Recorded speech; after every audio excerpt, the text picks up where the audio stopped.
Beleza, pessoal. Bom, pessoal, hoje a gente vai começar...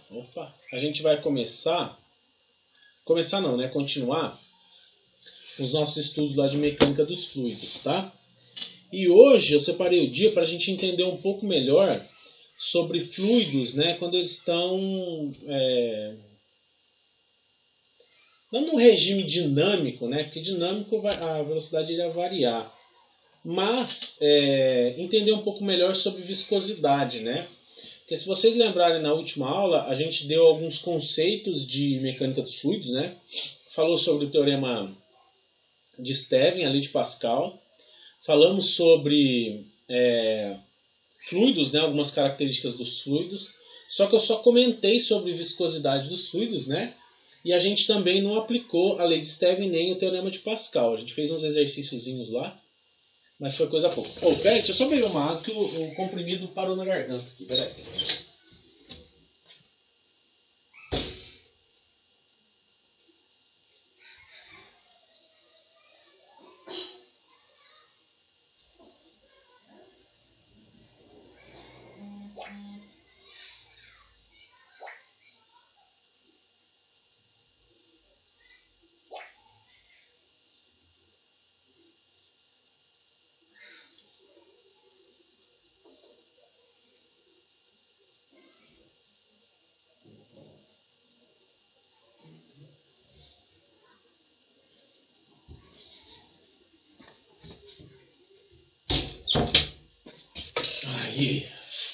Pois é, então, cara, tô de velho.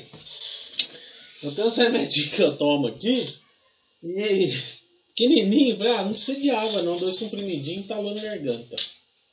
Agora eu acho que foi, tá beleza. Vamos lá. Então, pessoal, na aula de 2 semanas atrás, faz tempo já, né? Então a gente contextualizou lá, né? Falou um pouco sobre mecânica dos fluidos, mas realmente não aplicou no nosso cotidiano, né? Hoje vamos aplicar em algumas situações aqui, né? Principalmente hoje falando de fluidos, tá?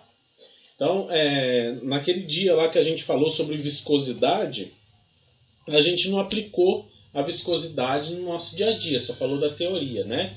Então hoje nós vamos aplicar um pouco mais, tá bom? Bom, então nós vamos nos aprofundar um pouco mais em propriedades dos fluidos. E na semana que vem a gente vai se aprofundar um pouquinho mais em lei de Stevin e teorema de Pascal. Teorema de Stevin e lei de Pascal, tá? Bom, então só para relembrar, né? O fluido em comparação ao sólido, o fluido é mole e deformável, né? Ele apresenta suas moléculas com certo grau de liberdade de movimento, então tem uma força de atração pequena, e não apresenta um formato próprio, quer dizer, o recipiente que ele for colocado, ele vai tomar aquele formato, tá? Enquanto o sólido, ele é duro e muito pouco deformável, tá? As moléculas têm uma forte atração entre elas, né? Os átomos lá na grade cristalina estão fortemente unidos. Isso garante que o sólido tenha o seu formato próprio, tá? Então a principal diferença entre fluido e sólido é essa, tá? Dos líquidos, dentro dos fluidos, né, nós vamos ter líquidos e gases, tá?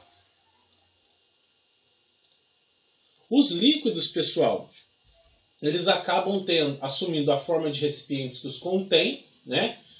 Tem um volume próprio que é constante, tá? E podem apresentar uma superfície livre. Agora, os gases e vapores apresentam forças de atração intermoleculares quase que desprezíveis, né? É muito pouca, tá? Não tem um formato próprio e nem um volume próprio, quer dizer, eles ocupam todo o volume que eles são inseridos, né?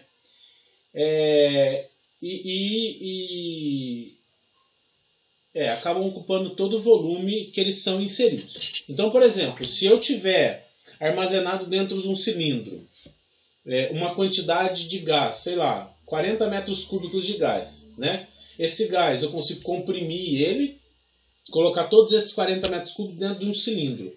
E na hora que eu solto ele dentro de uma sala, ele ocupa todos os espaços da sala. Agora o líquido, eu não consigo fazer isso. Primeiro que eu não consigo pressurizar ele e diminuir o volume. Tá? Eu consigo pressurizar, mas o volume vai se manter constante. Tá? E essa é uma das propriedades que a gente vai mais aproveitar, né?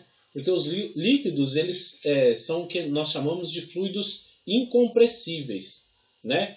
E a gente estudar os fluidos incompressíveis é muito melhor do que estudar os fluidos compressíveis, tá? Bom, dentro ali dos líquidos, né? Tomando como exemplo a água, a gente vai perceber aí que ela pode mudar, né, de estado com bastante facilidade, né? Por isso que a gente estuda essas temperaturas de fusão, estado líquido gasoso para a água, né?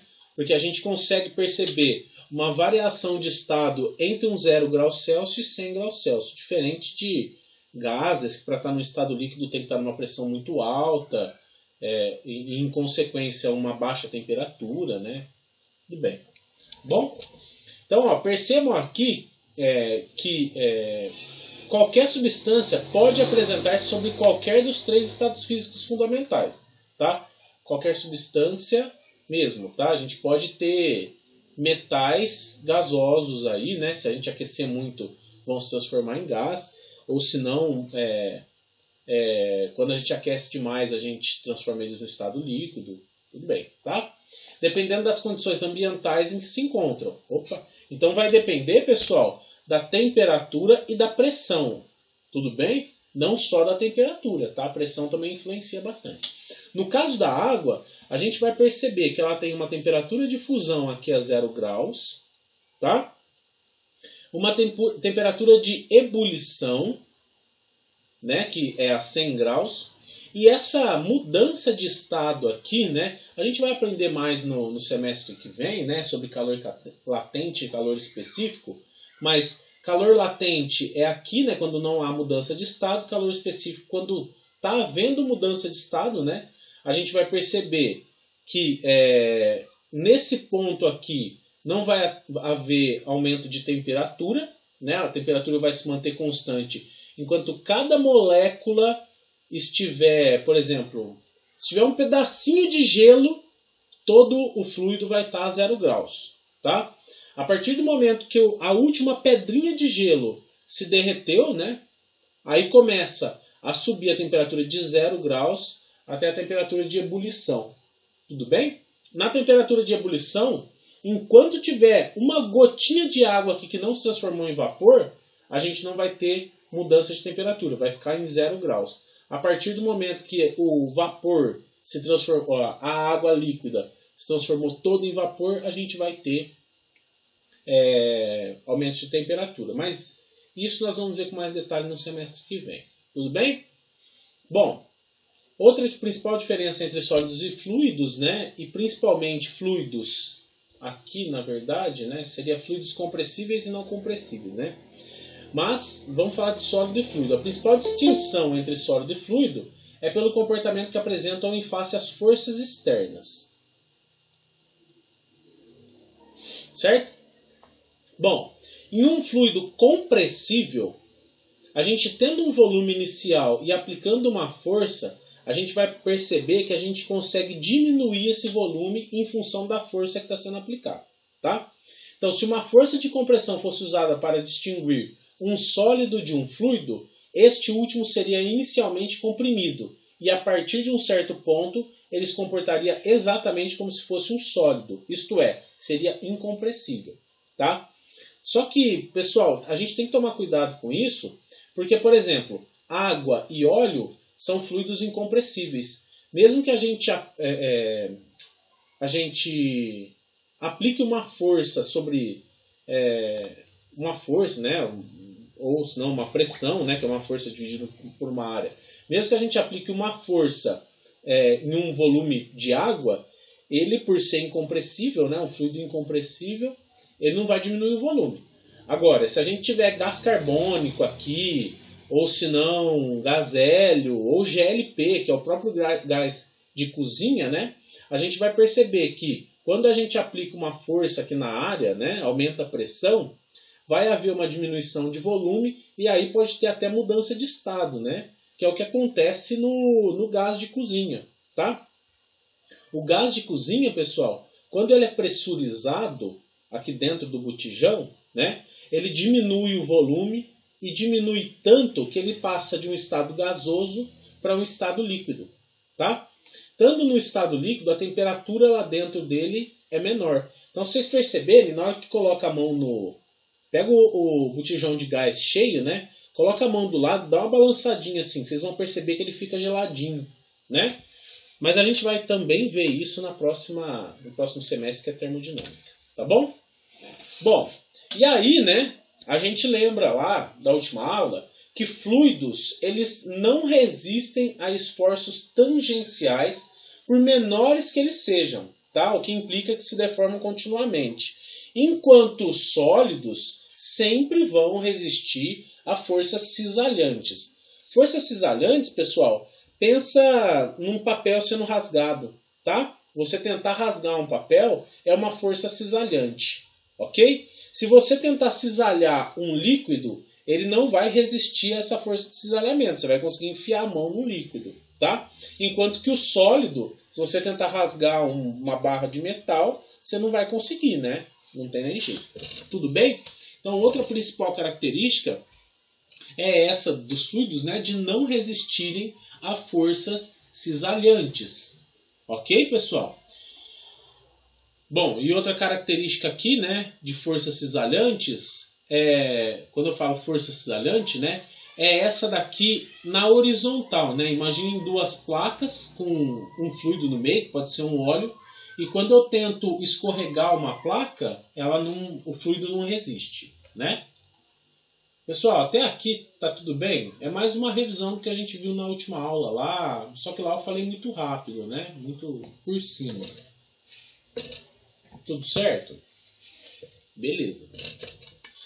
Então vão lembrando disso daqui, porque daqui a pouco começa a ter mais coisa aqui. Bom. Raul, oi. Quando você diz que o líquido não resiste, é que ele não segura a chapa, é isso? Ele não segura. Isso, exatamente, Ailton. Você tem que pensar assim, né? O fluido, quando eu falo que ele não resiste à força cisalhante, é porque força cisalhante, né, em algum material que vá ter resistência, é um pouco mais fácil de ver. A força cisalhante também em mecânica acontece muito na tesoura. A tesoura, quando a gente vai cortar um papel, é como se a gente estivesse empurrando um lado contra o outro da tesoura, né? As duas partes ali. E aí a gente está cisalhando, né? É rasgar, tentar rasgar mesmo, tá? A água a gente não consegue pegar para rasgar, né? Só que o movimento de você passar a mão na água já é uma força cisalhante, entendeu? Então ela não resiste a essas forças, né? Resiste muito pouco. Mas a gente vai ver que a viscosidade aí influencia um pouco nisso. Mas tudo bem, vamos seguir, tá?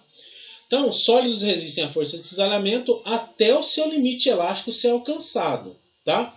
Esse valor aí é denominado tensão crítica de cisalhamento, a partir da qual experimenta uma deformação irreversível. Então, eu acho que a gente chegou a conversar sobre isso, né?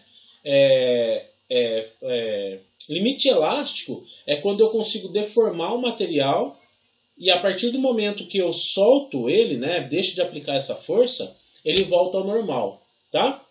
Agora, os fluidos imediatamente se deformam e é irreversível, né? Então, aí fala irreversível também fica um pouco abstrato, né? Porque se você passar a mão na água assim, é como se você cortasse e depois ela se junta de novo, né? Mas, beleza.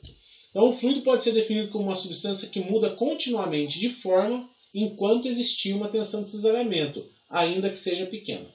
Beleza? Aí agora, pessoal, nós vamos entrar única e exclusivamente em viscosidade e estudar mesmo o que é a viscosidade e conseguir calcular algumas coisas com ela, tá? Então, viscosidade é uma propriedade interna de um fluido relacionada ao fato deste se opor à resistência ao movimento, tá? Então, a viscosidade vocês podem pensar assim, como se fosse o quanto esse fluido consegue segurar alguma coisa e resistir ao movimento, tá? Ou senão vocês podem pensar assim, o quanto que ele gruda nas paredes de uma chapa, o quanto ele gruda nas paredes de um tubo, coisa do tipo. Tá bom? Então essa resistência aí pode ser ignorada pode ser imaginada como uma força de atrito agindo entre as partes de um fluido que estão se movendo a velocidades diferentes. Tá? Então, pessoal, a gente vai perceber que quanto maior a viscosidade do fluido, quanto maior a viscosidade, maior vão ser essas forças de atrito, né? E aí menor vai ser a velocidade, tá? Nós vamos estar perdendo muito mais, dissipando muito mais energia com atrito, né? Do que com o próprio movimento, ok? E um fluido muito perto das paredes do tubo, por exemplo, vai se mover muito mais lentamente do que o fluido no centro do tubo, ok? E a viscosidade de um fluido aí vai ser basicamente uma medida de quanto ela gruda, o que eu falei, tá? A água é um fluido com uma pequena viscosidade. E coisas como shampoo ou xaropes, ou até o piche, né? São fluidos com viscosidades muito maiores, tá? Outra coisa com uma viscosidade muito grande, que a gente fica até espantado, fala, nossa, isso é um fluido, é o vidro. O vidro, a gente toma como um sólido, né? Um sólido cristalino e tal, mas ele acaba por ser um fluido, né? E como descobriram isso? Se eu não me engano, numa catedral da Itália, perceberam que os vidros, né, dos vitrais lá da igreja, eles estavam escoando, estavam descendo. E aí foram olhar as propriedades do vidro lá e tudo mais e descobriram que ele acaba por ser um fluido com uma alta viscosidade. Tá? Então é uma viscosidade tão alta que ele se aproxima muito de um sólido, tá? Bom, e aí tem a famosa experiência das duas placas, né, pessoal? A gente chegou a falar sobre ela, mas não estudou a fundo, tá? Então, o que é essa experiência das duas placas? Então, peguem duas placas aí e coloquem um fluido no meio. Vai formar uma camada de fluido, tá certo?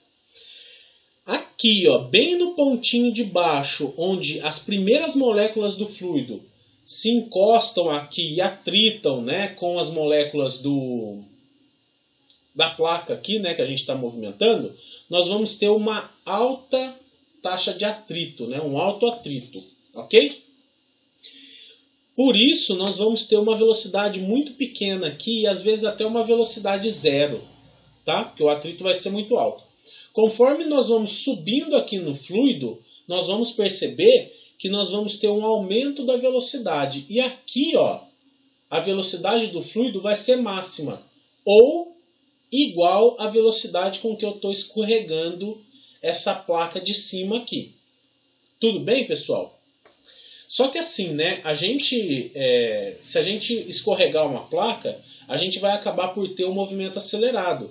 Porque se a gente está aplicando uma força na massa da placa, vai gerar vai ter um aumento de velocidade, nós vamos ter uma aceleração, tá?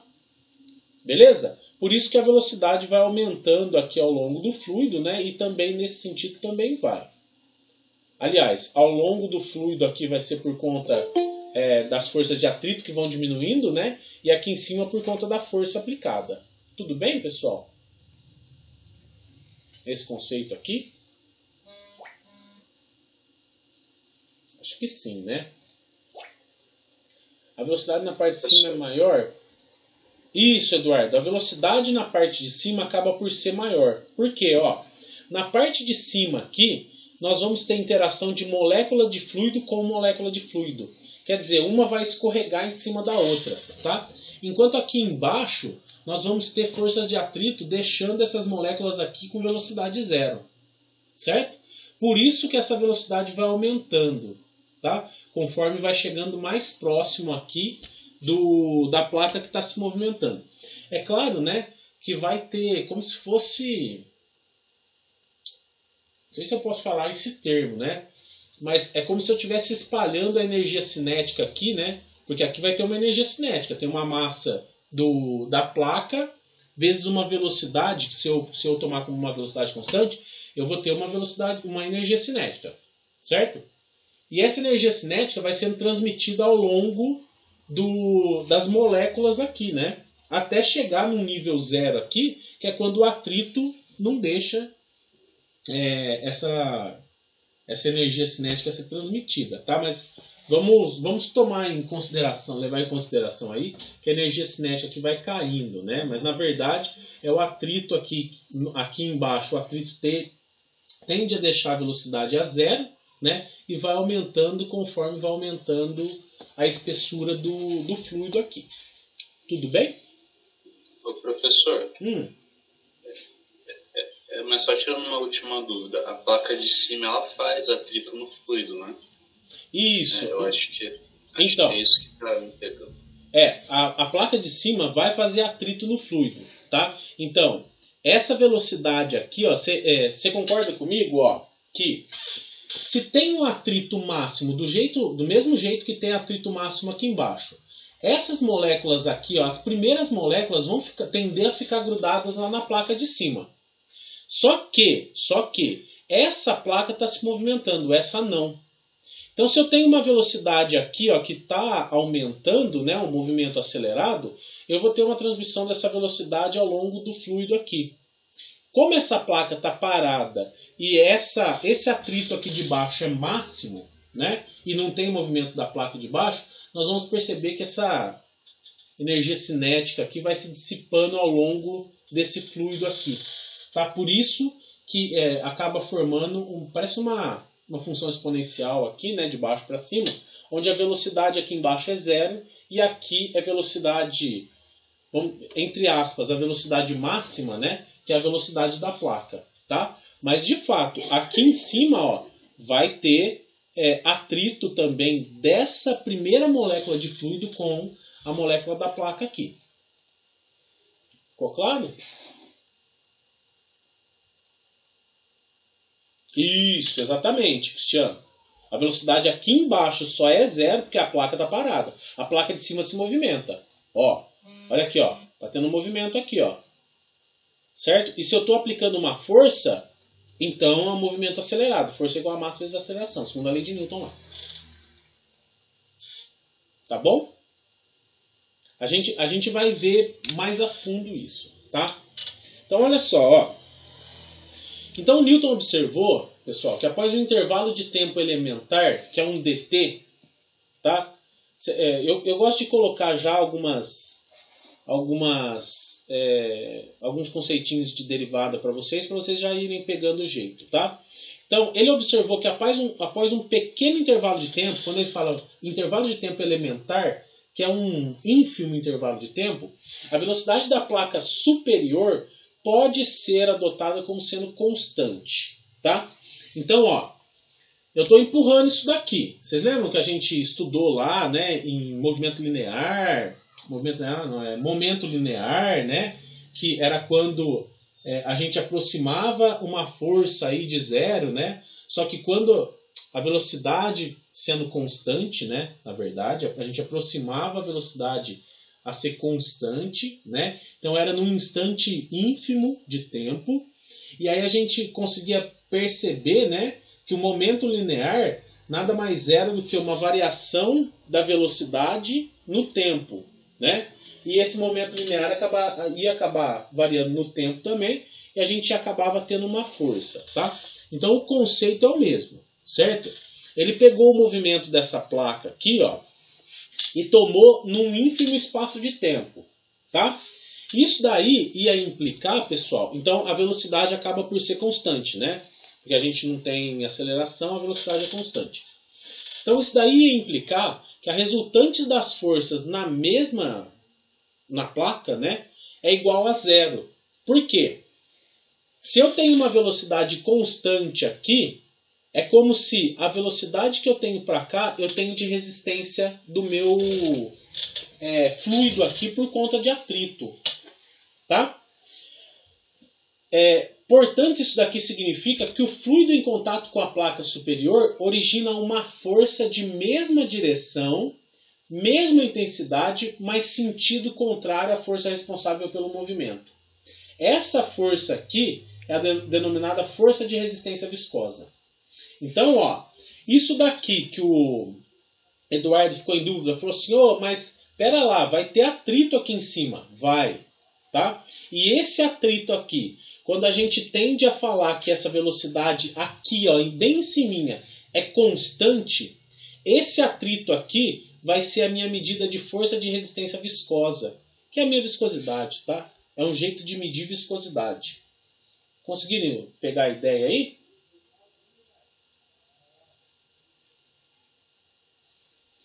Pegaram? Só que isso daqui, pessoal, isso é válido se eu adotar a velocidade constante, tá? Se eu adotar a velocidade constante, aí já não faz mais sentido eu falar de força igual a massa vezes a aceleração, tá? Porque se a velocidade é constante, não tem força sendo aplicada. Tudo bem?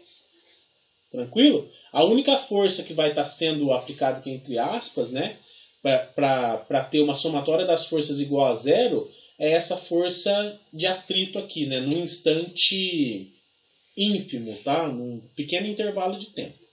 Tudo bem? Deixa eu ver se alguém falou alguma coisa. Não. Beleza. Então, o que vai acontecer, né? A nossa força de atrito, né, que é essa daqui, ó, força de resistência viscosa, ela vai ser nada mais do que uma tensão de cisalhamento vezes uma área de contato. Porque vocês lembram, né, que a tensão de cisalhamento ela era nesse sentido, né, na horizontal. Por isso que eu falo que essa força de resistência viscosa ela é a força de cisalhamento vezes a área de contato. Ok? Então, essa força por conta da viscosidade vai depender da área, tá? Então, a gente consegue chegar aqui que essa tensão de cisalhamento ela é uma força de atrito viscosa dividido pela área. Tá? E aí a gente consegue falar de tensão aí, né? Tensão mecânica mesmo, mas por conta de uma força de atrito. Ok? E aí, o Newton descobriu, né, que para alguns fluidos, a tensão de cisalhamento acaba por ser diretamente proporcional à variação na velocidade. Então, quando ele extrapolou de um fluido com velocidade constante para uma velocidade variável, ele acabou percebendo que essa tensão de cisalhamento aqui era diretamente proporcional à variação da velocidade no eixo Y, que é nesse eixo aqui, ó, para cima. Tá? Então, a gente percebia que quanto mais para baixo aqui, maior ia sendo a tensão de cisalhamento, né? Era proporcional. Tudo bem? Então, ó, o que acontece, pessoal? É aquela figurinha que eu mostrei na semana retrasada, né? dV/dy representa o estudo da variação da velocidade no meio fluido em relação à direção mais rápida dessa variação. Por que é dV/dy? Quando eu falo dV/dy, né, é variação da velocidade no eixo Y. Eu poderia falar dV/dt, mas dV/dt, a variação de velocidade no tempo, é aceleração. Tá? O que eu quero dizer aqui é sobre a variação da velocidade enquanto eu vou subindo no meu fluido. Tá vendo? Aqui embaixo, como o atrito é muito alto, eu vou ter uma velocidade zero. Aqui em cima, se eu adotar um espaço de tempo muito curto, eu vou ter uma velocidade constante. Ok?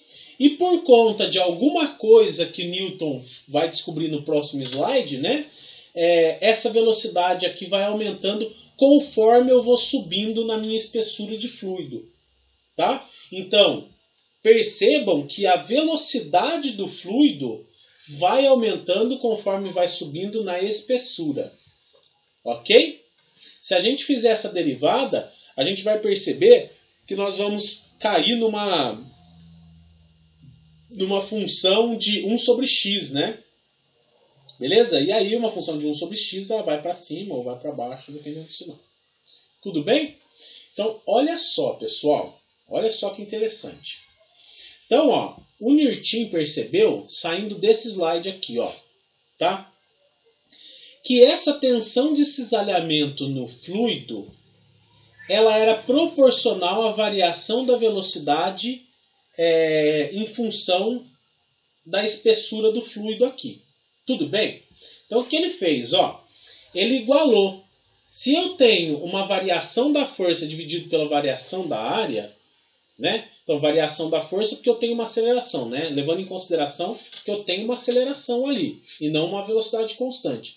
Isso daqui, para eu tirar esse fator de essa proporcionalidade, eu tenho que ter uma constante de proporcionalidade. E essa constante de proporcionalidade nada mais é do que a nossa viscosidade. E como eu estou falando de uma viscosidade enquanto o fluido está se movimentando, eu tenho que chamar essa viscosidade de viscosidade dinâmica. Ok? Então, até aqui ficou claro para vocês, pessoal?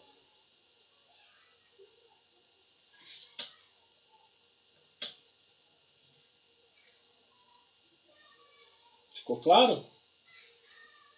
Bom. E aí, pessoal, acontece o que, né? Então, a força, essa força aqui, é essa daqui, tá? Essa força de resistência viscosa. Dividido pela área, nós vamos ter aqui, então, a tensão de cisalhamento. A nossa constante de proporcionalidade é micro, né? Que é a nossa viscosidade dinâmica, né? E dV dy é a nossa variação da velocidade no eixo y, que é de baixo para cima. Beleza? Na vertical. Só que, como a gente não quer... ainda não estuda, né? Derivada, certo? Então a gente não quer analisar a velocidade em cada camadazinha aqui do nosso fluido, a gente não tem as nossas ferramentas de derivada ainda, a gente vai adotar que essa velocidade aqui, vai ser constante. Ok? E aí, essa velocidade sendo constante, ela tem que ser num curtíssimo espaço de tempo. Tá? Quando eu adoto essa velocidade sendo constante num curtíssimo espaço de tempo, eu posso substituir o dV dy pela velocidade dividido pela espessura. Ok? Enquanto do lado de cá, se eu manter a velocidade constante, a força vai ser num determinado instante de tempo, né? Bem naquele travadinho, dividido pela área da placa. Tá? Pessoal, vocês entenderam essa passagem, daqui, esse dV dy para cá? Ficou claro para vocês?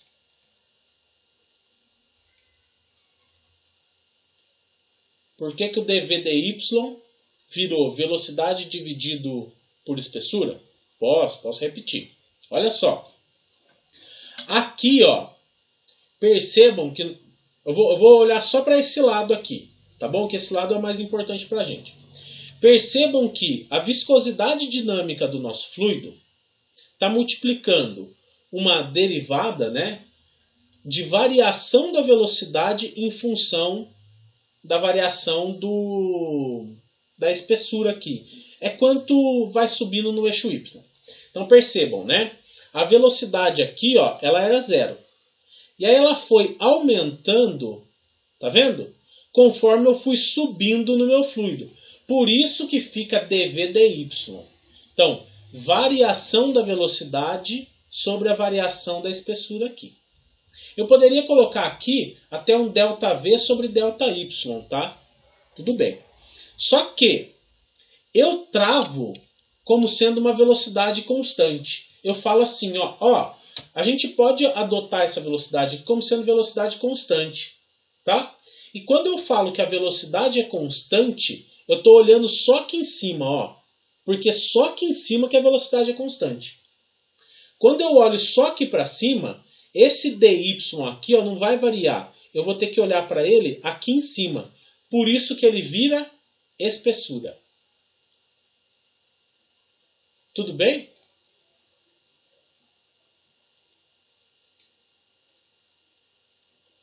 Vixe, e agora? E agora, ficou melhor? Thaís e Ailton. Ficou melhor? Por que vira uma velocidade constante e uma espessura?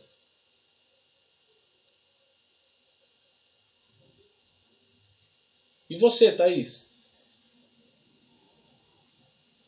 Ó, vamos lá, vamos contextualizar mais uma vez aqui, ó, para não ficar dúvida, tá? Por que Isso daqui, pessoal, por enquanto vocês não vão usar. Eu só gosto que vocês entendam da onde saiu, tá? O que vocês vão usar é essa equação aqui. Mas eu gosto que vocês entendam de onde saiu. Para na hora que vocês aprenderem cálculo, vocês compreenderem um pouco melhor. Olha só. Se a minha velocidade, se eu tomar isso daqui como sendo dinâmico, tá? A velocidade vai aumentando. Tá? Então, suponha que você está puxando isso daqui, conforme a força é aplicada, a velocidade vai aumentando, porque tem uma aceleração. Certo? Só que a gente não tem ainda as ferramentas de derivada, tá? A gente não tem como ver como essa velocidade está variando aqui no eixo Y.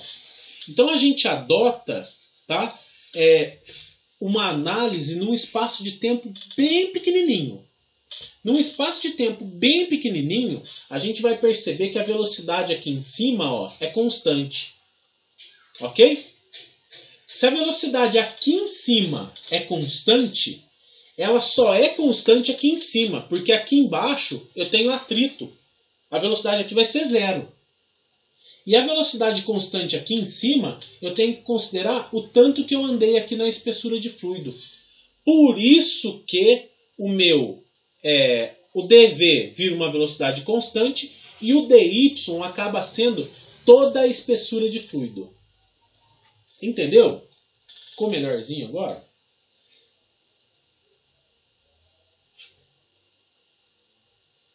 Ah, beleza. Então, ó, o que vocês precisam guardar de fato é essa equação aqui, ó. Força dividido pela área, que é a nossa tensão de cisalhamento, né? É igual a uma viscosidade dinâmica vezes a velocidade média dividido pela espessura do fluido. Ok? Beleza? Então tá. Então olha só, pessoal. As unidades de medida de viscosidade, elas são bem doidas, né? Porque se você parar para pensar, né? Aqui, ó. Viscosidade, nós vamos ter espessura vezes força dividido por área vezes velocidade, né? Na hora que a gente faz a análise dimensional, a gente vai perceber que no sistema internacional a gente tem viscosidade sendo Newton vezes metro, Newton vezes segundo dividido por metro quadrado, tá? Newton dividido por metro quadrado é o nosso Pascal, não sei se vocês lembram, né?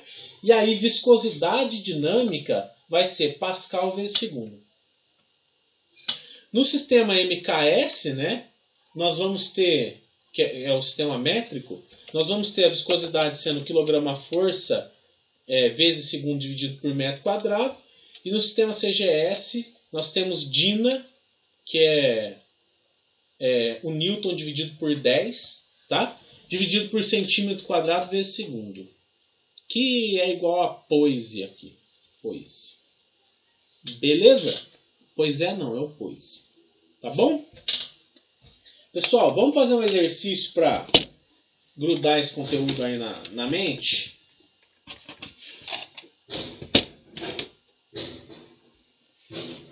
Vamos lá, tô arrumando aqui, tá?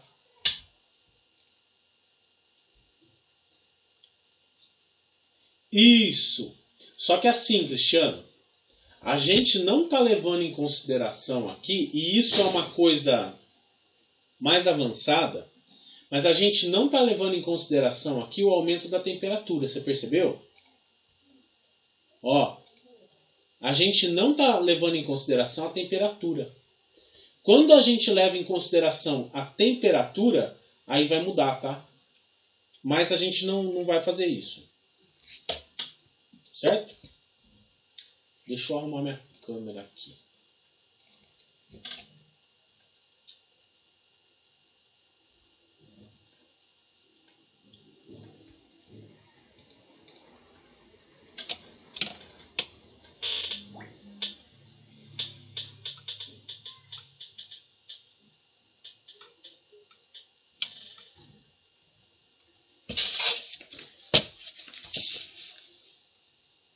Tá aí.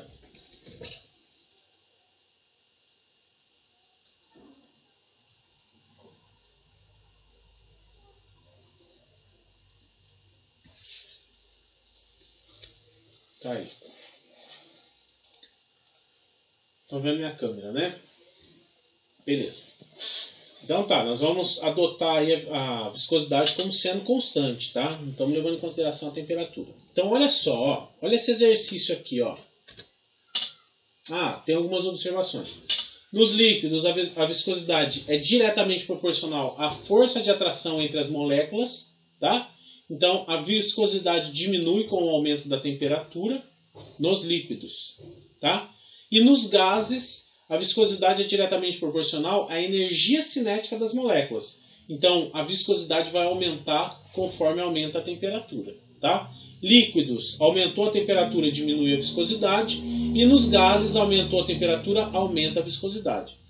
Fluidos newtonianos, né, são aqueles que obedecem à lei de Newton da viscosidade. E não newtonianos são aqueles que não obedecem à lei de Newton da viscosidade. Tá? Então, nós só estudaremos os fluidos newtonianos. Ok? Não newtonianos é um outro caso. Beleza? Então, nós temos essa situação aí, ó, pessoal. Um pistão de peso G igual a 4 newtons, certo? Então, se está falando de peso em 4 newtons, né? Nós já estamos considerando a força da gravidade aqui, tá? Então ele cai dentro de um cilindro com uma velocidade constante de 2 metros por segundo. O diâmetro do cilindro é de 10,1 centímetros e o do pistão é de 10 centímetros, ok? Então a gente precisa determinar a viscosidade do lubrificante colocado na folga entre o pistão e o cilindro, tá? Isso daqui acontece, por exemplo, em pistão de carro, tá? A gente coloca o pistão dentro da camisa lá e aí tem que ter uma camada de fluido aqui no meio, ok? Beleza? Até aqui tá tranquilo, pessoal? Acho que tá, né? Bom, ó, eu vou aumentar um pouquinho aqui, ó. Vamos gravar as coisas aqui, ó. A minha equação, eu falei lá para vocês, né? É força dividido por área é igual a viscosidade dinâmica aqui vezes a velocidade dividido pela espessura. Certo? Vamos marcar o que a gente tem aqui. A gente tem uma força que ele falou, né? Uma força peso lá de 4 newtons. Ok? A área, a gente não tem. Vai ter que dar uma olhada. A viscosidade é o que a gente quer calcular.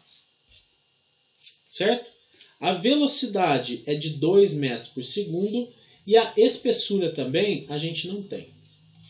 Certo? Só que a gente tem algumas informações relevantes aqui, né? Que dão condição para a gente calcular a área e a espessura. Beleza? A espessura, pessoal, é essa daqui, ó. Essa bem fininha aqui no canto. Tá? Então como é que eu posso medir essa espessura? Veja bem. Se eu pegar esse valor do cilindro menos o valor do pistão e dividir por 2, eu vou ter essa espessura aqui. Vocês concordam comigo? Concorda? Então, ó, vou colocar aqui. O epsilon vai ser 10,1 menos 10 dividido por 2.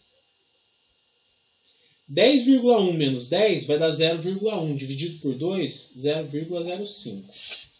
Só que isso daqui, pessoal, está em centímetro.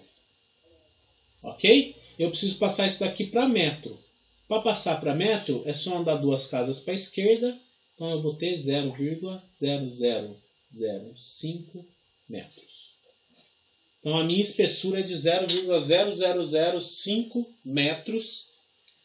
É uma espessura de fluido, tá? Pode ser um óleo lubrificante, né? Ele está falando de um lubrificante aí mesmo, tá? Então, ó, esse epsilon aqui eu já achei.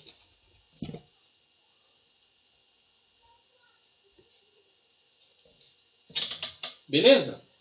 Bom, Agora, essa área aqui, ó, pessoal, tá? A área, percebam que a área que o fluido vai correr, isso daqui, ó, é um cilindro, tá? É como se eu tivesse cortado aqui o cilindro. A área, se eu olhar por cima, cilindro, pistão. Opa, desculpa, tá meio... Pistão. Essa daqui é a minha espessura de fluido, né? E a área que ele está correndo é toda essa área aqui, ó.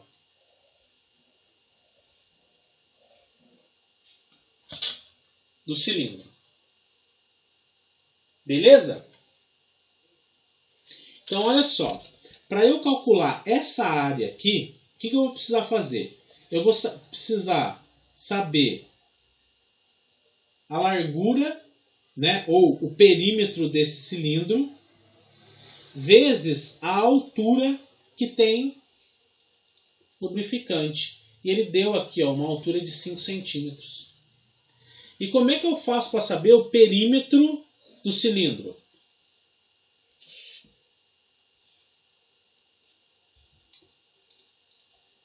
Como é que é o perímetro do cilindro?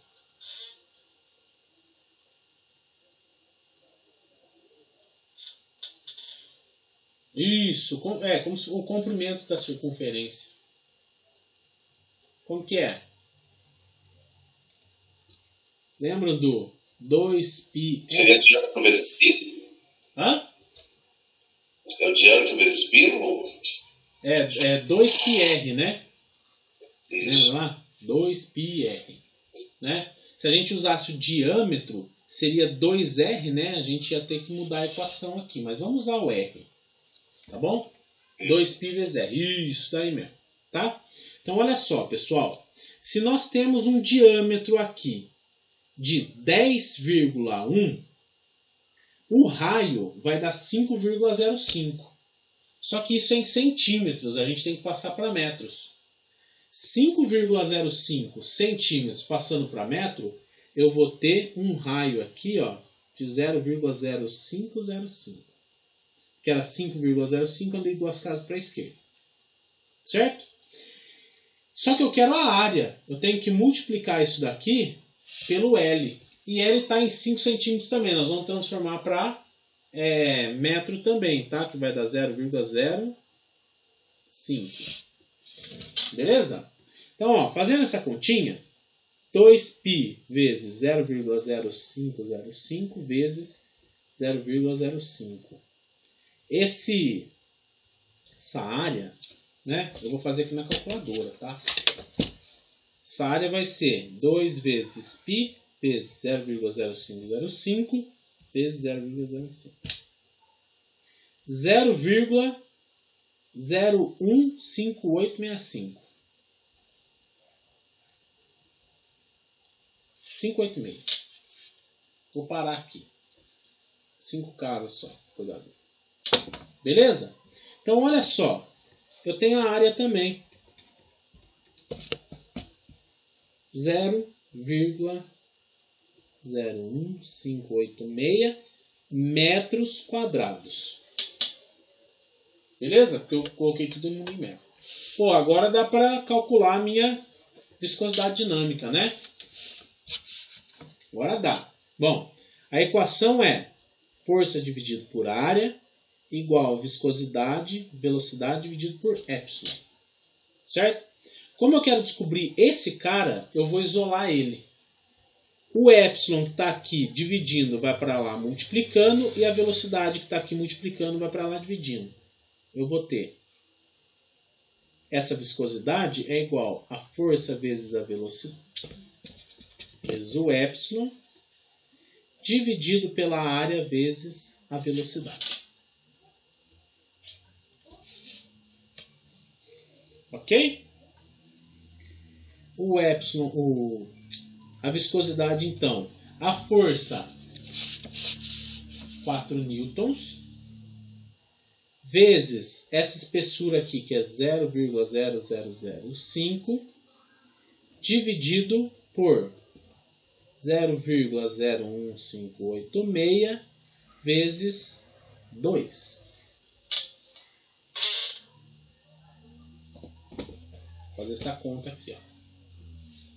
4 vezes 0,5 dividido por 0,01586 vezes 2. 0,063. E como a gente está Sistema Internacional, Pascal vezes segundo.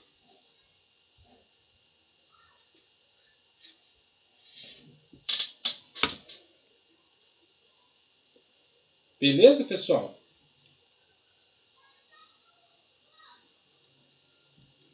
Ficou claro aí para vocês?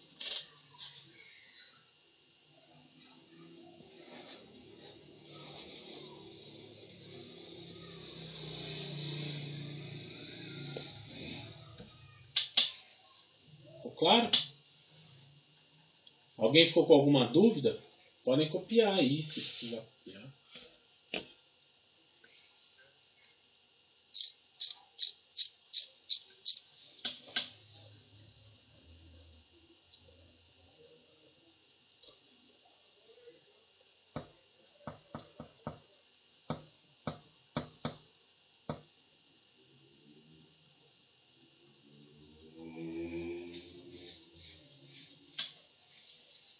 Beleza.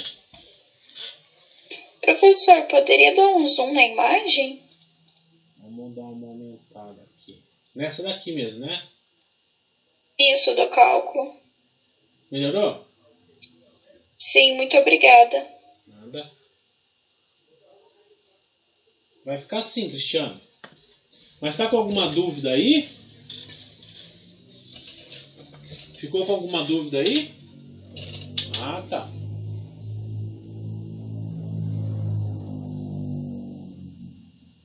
Ah, entendi.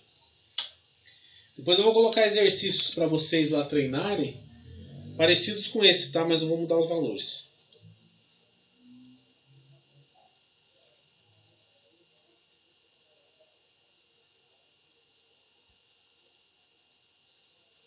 Beleza, pessoal? Vamos fazer mais um?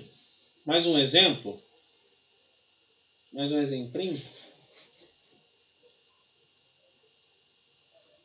Beleza, vamos lá. Achei mais um exemplo aqui, ó. Isso é bacana também, né? Então, uma placa quadrada de 1 metro de lado, então ela é quadrada, 1 metro de lado, quer dizer que é 1 metro por 1 metro, tá? E tem um peso de 20 newtons, desliza sobre um plano inclinado de 30 graus, sobre uma película de óleo, ok? A velocidade da placa é de 2 metros por segundo constante. Qual que é a viscosidade dinâmica do óleo se a espessura da película é de 2 milímetros?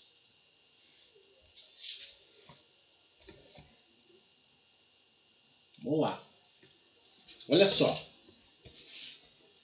O problema, ele tem um plano inclinado, uma placa, aí tem uma espessura de óleo aqui, né? De 2 milímetros. Essa placa aqui, ela tem um peso de 20 newtons. Então vocês lembram, né, que o peso aqui no caso, ele sempre vai apontar para baixo na vertical, né, por conta da gravidade, tá? E aqui tem um ângulo de 30 graus.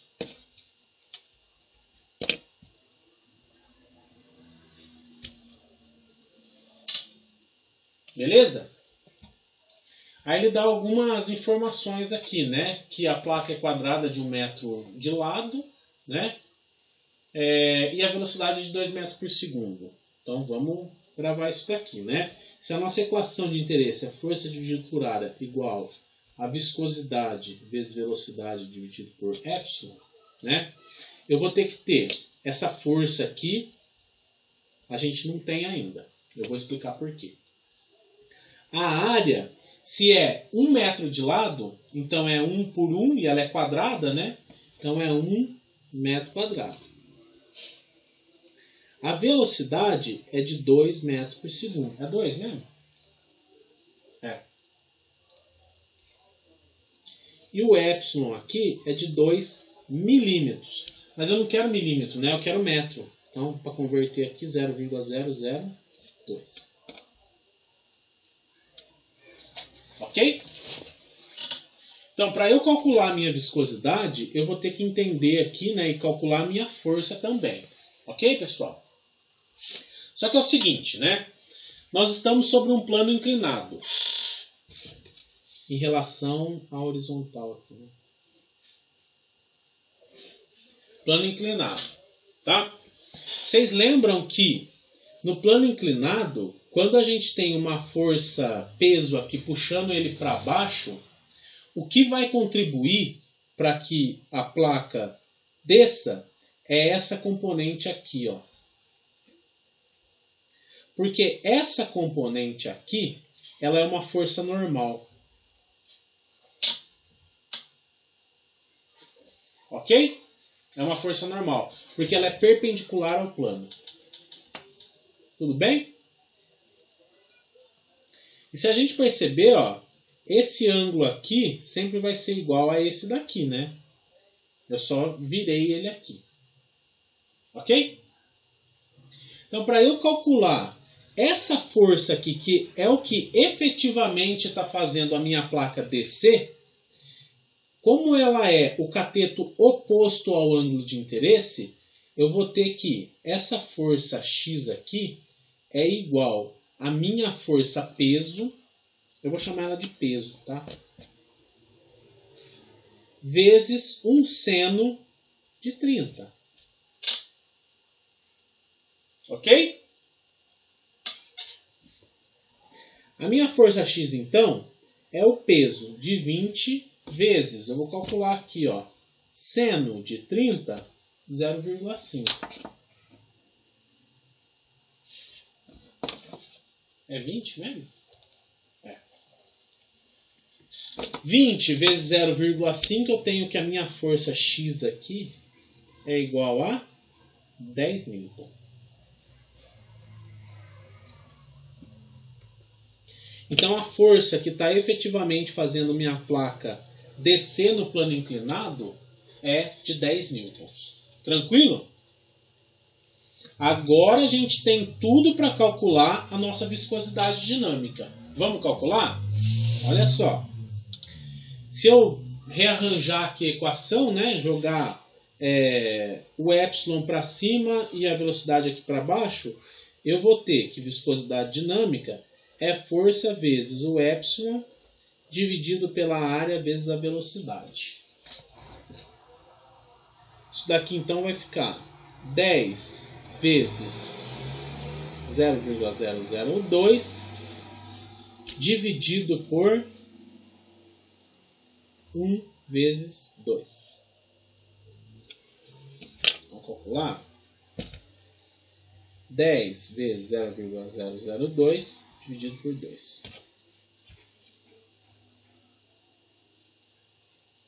Pascal vezes segundo, né?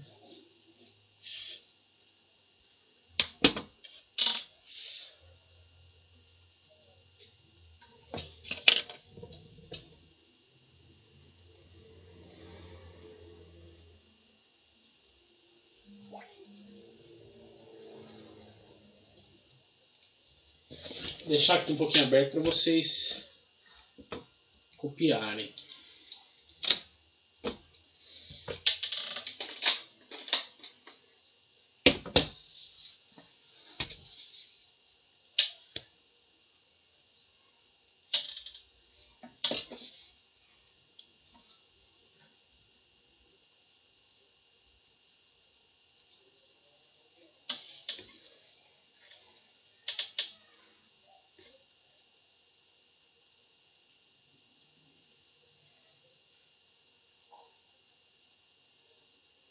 Pessoal, ficou claro aí então o que é a viscosidade, como que a gente calcula?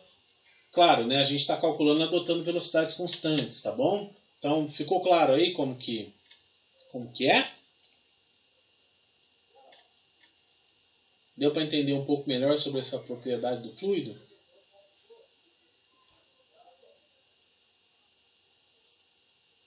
Beleza.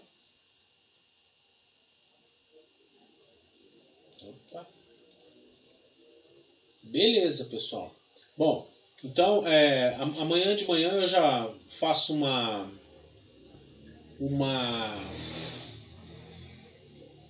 listinha de exercícios para vocês, com alguns exercícios parecidos com esses, tá? Que a gente fez aqui em sala para vocês treinarem.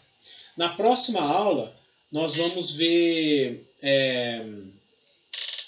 uma aplicação do Teorema de Stevin e da Lei de Pascal, tá?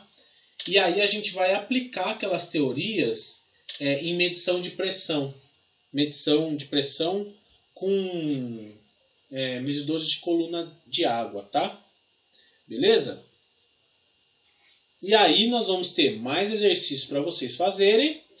E depois, sem ser na semana que vem, na outra, nós temos a nossa segunda prova. Tá? Então, ó, vou mostrar aqui no plano de aula para vocês, né? Então, hoje, como teve nós adiantamos aqui, né? Uma palestrinha. Então, joguei esse daqui para cá, né? Na próxima aula eu vou falar ainda sobre mecânica dos fluidos, deu uma bagunçada, né? Vou dar mais uma lista de exercício e aqui nós vamos conversar sobre o PCC e eu já vou passar a avaliação 2 para vocês, tá bom? Beleza? Deu só uma mudadinha de lugar ali o plano de aula nosso. Tá bom? Pessoal, então, se vocês tiverem alguma dúvida, eu fico à disposição. Aí é a última prova. Última prova. Já está chegando, sem ser a semana que vem na outra. E aí já vai coincidir com a entrega do PCC. E aí vocês já estão livres de mim. Livre entre aspas, né? Porque ano que vem, ou semestre que vem, a gente está junto aí de novo. Olha só, menina, você tá...